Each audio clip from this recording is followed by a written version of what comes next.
woke Asian guy. And egg white. Good evening, and as you can tell by the jingle, I am woke Asian guy. Sort of like that annoying shit at the back of the bus who talks too loud. Okay, before we go into our special Afghan episode, I just wanted to bring some contemporary news. I know, exactly like BBC or Channel 4 with Jon Stewart. Jon Snow? Jon Stewart's that Comedy Central guy. Okay, so I just read today, this is very weird. A former student who downloaded almost 70,000 white supremacist documents and bomb-making instructions has avoided a prison sentence by the skin of his teeth after being told by the judge to read classic literature by Dickens, Austen, Shakespeare and Hardy. Okay, so the guy has committed a terror offence, not a criminal offence, a terror offence. And basically, you got cannabis dealers and cannabis users that have gone to jail. You got people who've had minor infractions, gone to jail. People who are not very nice, gone to jail. And this guy has to read some classic literature. And on the 4th of January, he's going to be questioned on it. You white people, that shit. That's how you can term it, right? He's not going to go to jail. He's just going to go back home, probably not allowed to use the internet. And he's going to find out Mr. Darcy and what happened to him. Or Shakespeare.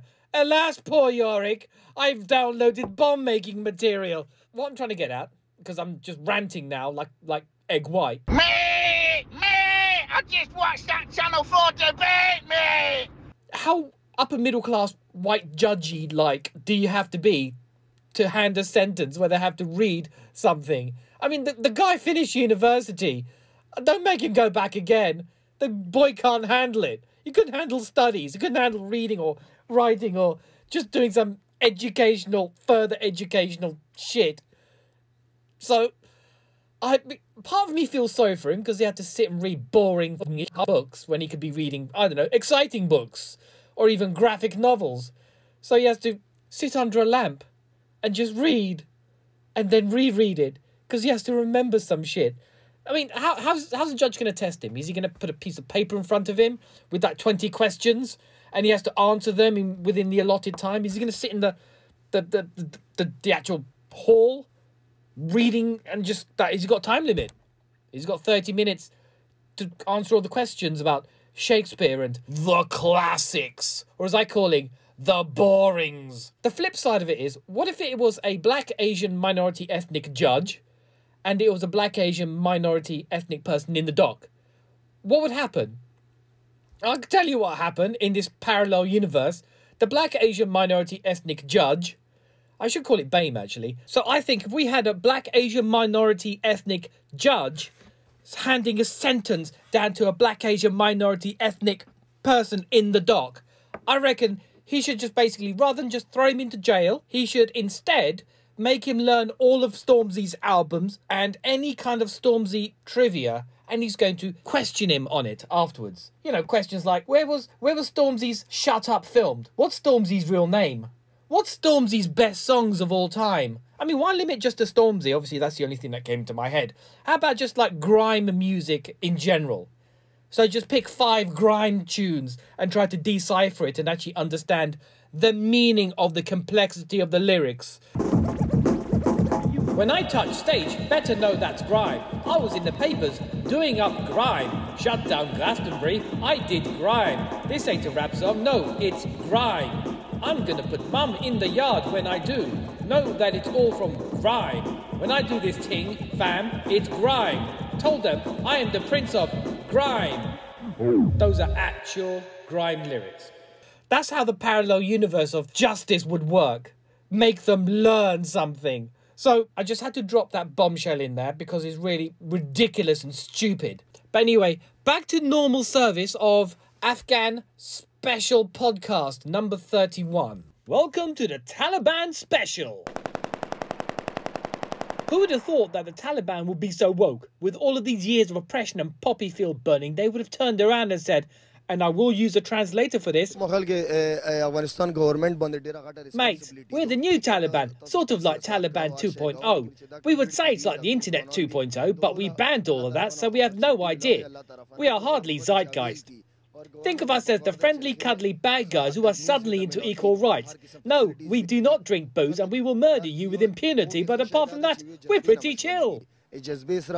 Let's backtrack a little bit. No pun intended to our American listeners, especially you from Idaho.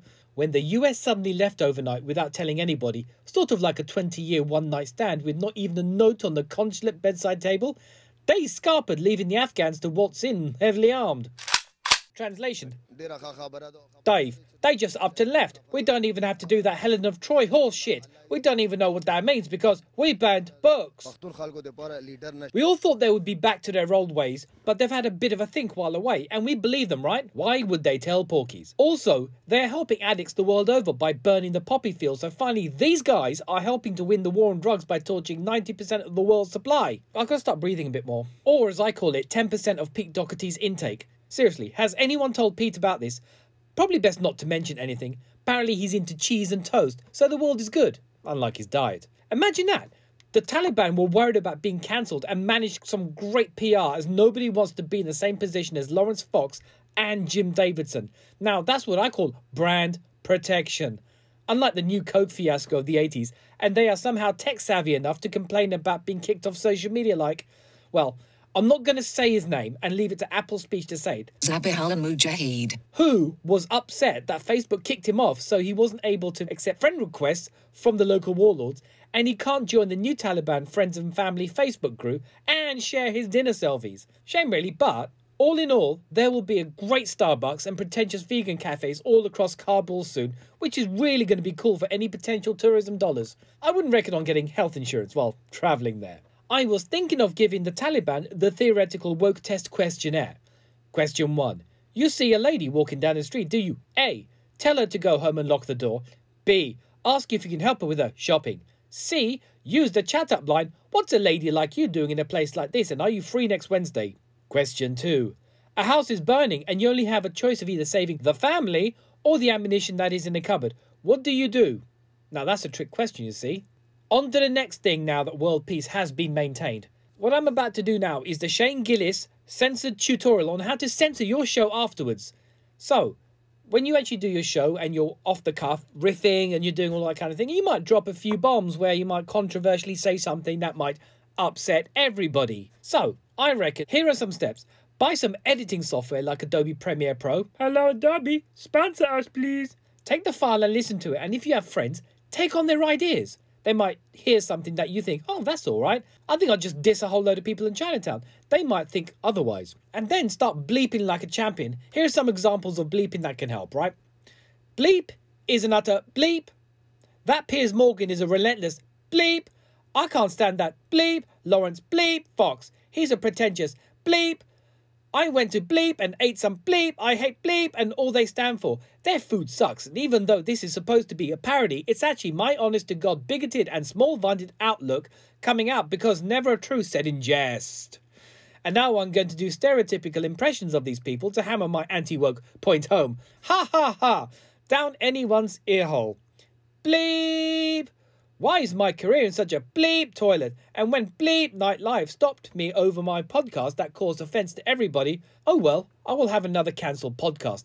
I can jabber on about how I bleeped up. If you want to take any of those points across, Mr. Shane, or anyone else who's thinking of doing controversial podcasts. If you're doing a podcast and you have no lawyers, then take this advice on board. And to round off this podcast, in 2009, I recorded a sketch series with all the hallmarks of a cheaply made radio sitcom where I sat in my poorly soundproof room with a microphone and played all the parts. I am finally posting them here considering Afghans are all the rage now in this news cycle. And years before Home was made, you know, the one about the refugee living with an English family. This was about an Afghan warlord living in Surbiton and getting to grips with Western culture. Here are all 4 episodes ready for you to listen to. No, Egg White's just left a message. Okay, I'll play it out live without even screening it. That's how confident I am that he loved the episodes of Afghan Warlord when I sent them to him.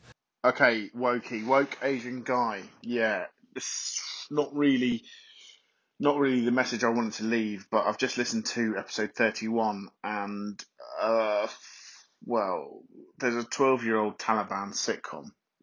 I mean, it's hardly on brand, is it, for the woke Asian guy? I mean, what exactly are you thinking? I mean, even looking through the overt racism and stereotypes, there's a reason why this piece of work lay dormant on your hard drive for 12 years, and that's I hate to say it, but that's just because it's not funny. It's not funny. Really, you're making, I don't know what you're doing to me, but you give me weird feeling, because, I mean, I just think it's ironic that you spend so much of your time and energy protesting and voicing against old-fashioned shows and out-of-date ideas, but then when you go to do one of your own, it's like harking back and we're in the 1970s. So, I mean, drop the feature. Just drop the feature. Do us a favour and drop the feature. Drop the feature or drop the show. Choice is yours. Oh, P.S. I hope you're doing well and your pubic rash is clearing up. Okay, speak to you later. Bye. Well, not exactly the message or reply I expected. I don't think Egg White understood the nuance of Afghan warlord. I was not making fun of Afghans. I was making him a sympathetic character. Maybe he just didn't hear it. Maybe he's just a grumpy old shit who just woke up on the wrong side of the bed, decided to listen to the podcast half-heartedly, pretty much like all of our audiences. Oh, wow. Egg White's just left another message. I don't know how he noticed what I said. Oh, okay, maybe he's listening to me. Anyway, I'm going to play it again, streamed, and you and I are going to hear it for the first time together. Hi, woke Asian guy. It's Egg White again. I hear you've decided to post all 4 episodes of the sitcom, and apparently I don't appreciate the subtle nuances of the piece. Now, I just googled nuance, just in case that I'm missing something, and the meaning might have changed. But in a dictionary, which, you know, if you don't know what a dictionary is, look it up in a dictionary. A nuance is a subtle difference in or shade of meaning, expression, or sound. Now, I'll just repeat that, just so it sinks in. A nuance is a subtle difference in or shade of meaning, expression, or sound. Now, in what way is what I've just listened to a nuance? It's about as subtle as taking a sledgehammer to a game of whack-a-mole. I mean, it's about as subtle as giving Bernard Manning a Mobo award for being subtle. Do not release this podcast. I repeat, do not release this podcast. And I'll see you next week, yeah? By the way, glad the ointment seems to be working. Well, obviously I'm going to disregard Egg White and just publish all 4 episodes. Anyway, this is the Afghan warlord. You might as well listen to it now. You might like it. Egg White doesn't. A seal of approval. Enjoy, if you got this far.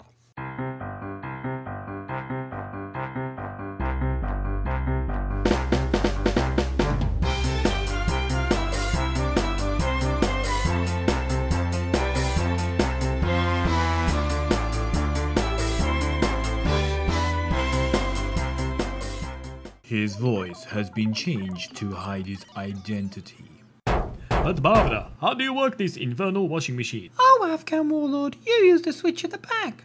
Didn't you have any electric appliances in your own hometown? No, Barbara. Call me Babs. Okay, Babs, in my war-torn homeland we only had weapons. The women did everything else. That was before I saw a crime and was put into the witness protection with you in Surbiton.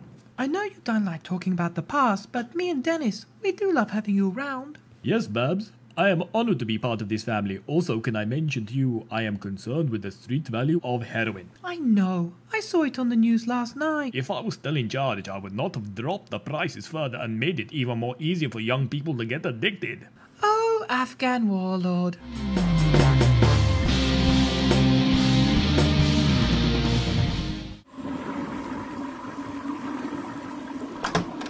Hello, Afghan warlord. Hello, Dennis. I don't mean to be rude, but some of the neighbors have complained about the all-terrain vehicle in the front driveway. Why, Dennis? Why?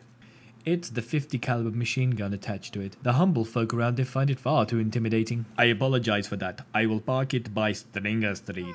Me and Dennis are going out. Do you mind looking after the baby? But, Babs, I know not child-rearing ways. I am a man of war. Was a man of war. Yes, Dennis. Yes. Dennis is right. Anyway, it'll do you a world of good. Just treat him like an AK-47. Ah. Except you don't have to break him into 4 separate pieces and clean him with gun oil. And remember, the safety is off. Thank you, Babs. It is an easy task then. Okay, we'll be off now. Bye.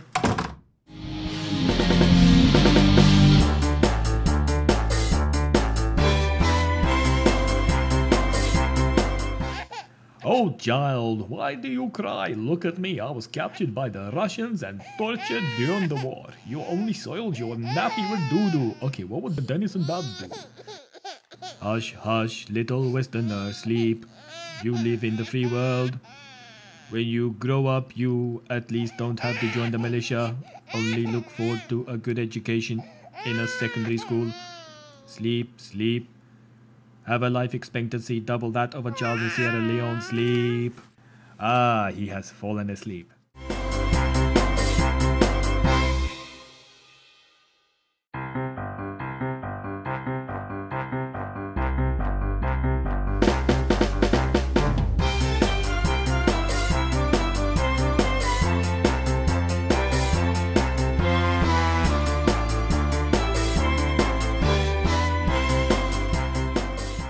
His voice has been changed to hide his identity.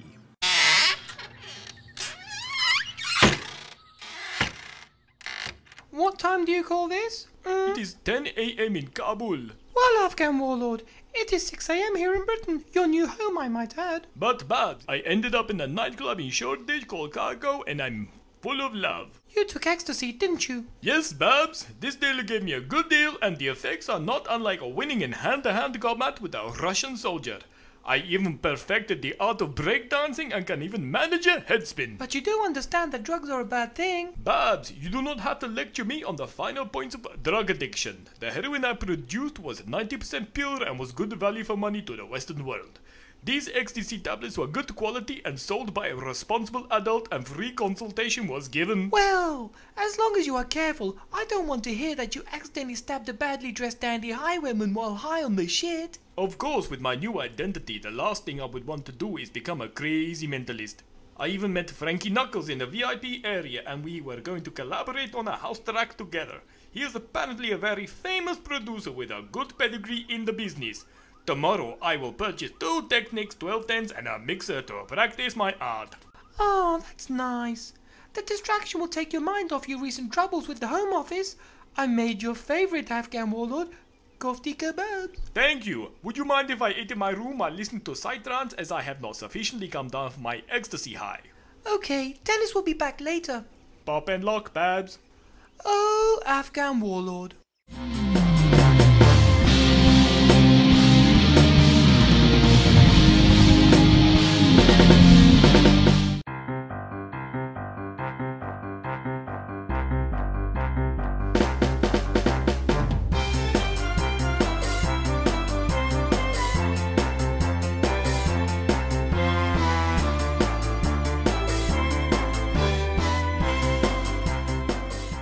His voice has been changed to hide his identity.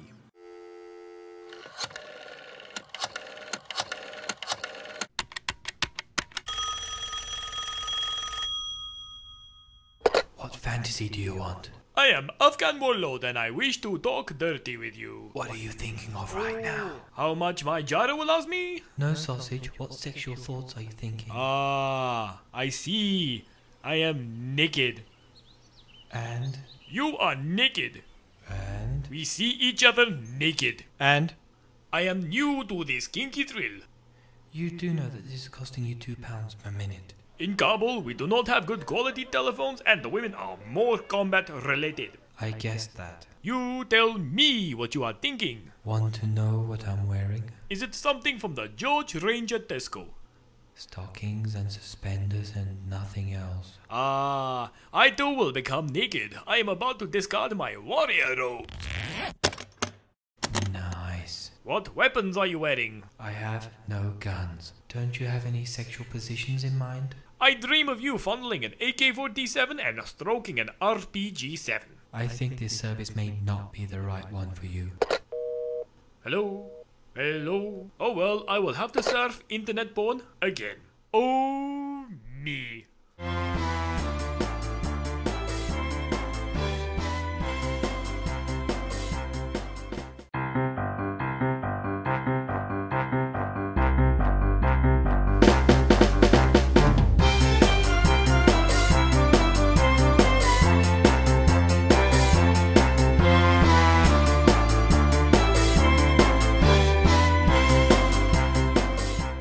His voice has been changed to hide his identity.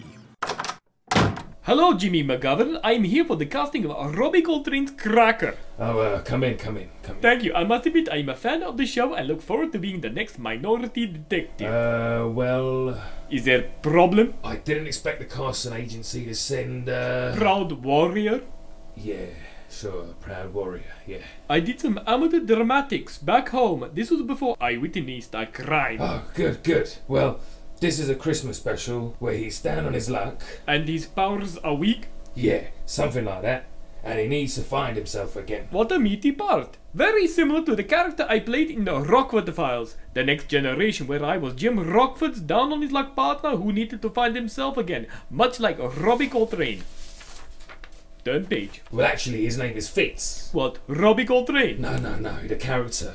Wait a second. Did you say you were in the Rockford Files? I even got a crew jacket and signed autograph for James Garner. Well, that is interesting. Okay, we'll start on page 73. Okay, Mr. McGovern. Right. Fade in. Fitz is sitting in the corner of his bedroom, speaking to his boss. I must get another case. All this idleness is disparaging. Can you say it without sounding like a retard? No, pause there. Problem? Yeah, just a tiny one there. The accent, just for the sake of continuity, you'll have to dub that. Can you muster up a Scottish accent? I will try. From the top. I must get another case. All this idleness is disparaging. Bollocks. Just for the sake of bollocks? Just for the sake of bollocks. Like bull? No, that was still the same. But that was my Scottish accent. I even watched Christopher Lambert and Highlander to get that accent down to a T. Alright, well, I might be able to compromise just slightly if you can give me some of that Fitz magic. Okay, let me get into the action. God damn it, need to be back on the team now. But you have been off the team for a while. You still need to stick to your desk job. I am rotting away behind this goddamn thing. The criminals can see me in the weak situation and the murder rate has definitely gone up. I can't risk it. Are we outliving now? No, I mean, I can't risk it. I've got too much riding on this television comeback. I've got too much to lose. That's what Robert Stigwood said to me when I went for the casting in Greece. If it wasn't for his erratic taste, I would have been the one flying aeroplanes and extolling the virtues of Scientology. Well, hang on. I tell you what, I can make you a sidekick. All my career, I have done sidekick roles like Cantinflas in the 1956 production of Around the World in 80 Days. I feel at this moment I need to take me to the next level like the aforementioned Christopher Lambert in Highlander. Turn page. Well, how about this then? How about I get in contact with Paula Abdul to see if she can help you get a prominent role in Shameless? Surely you're talking about Paul Abbott. That must be a typo on your script. You're breaking character, man. Thank you very much. No problem and good luck. Where you go now? Usual cattle call for the bill. It's a paycheck. Yes, it is.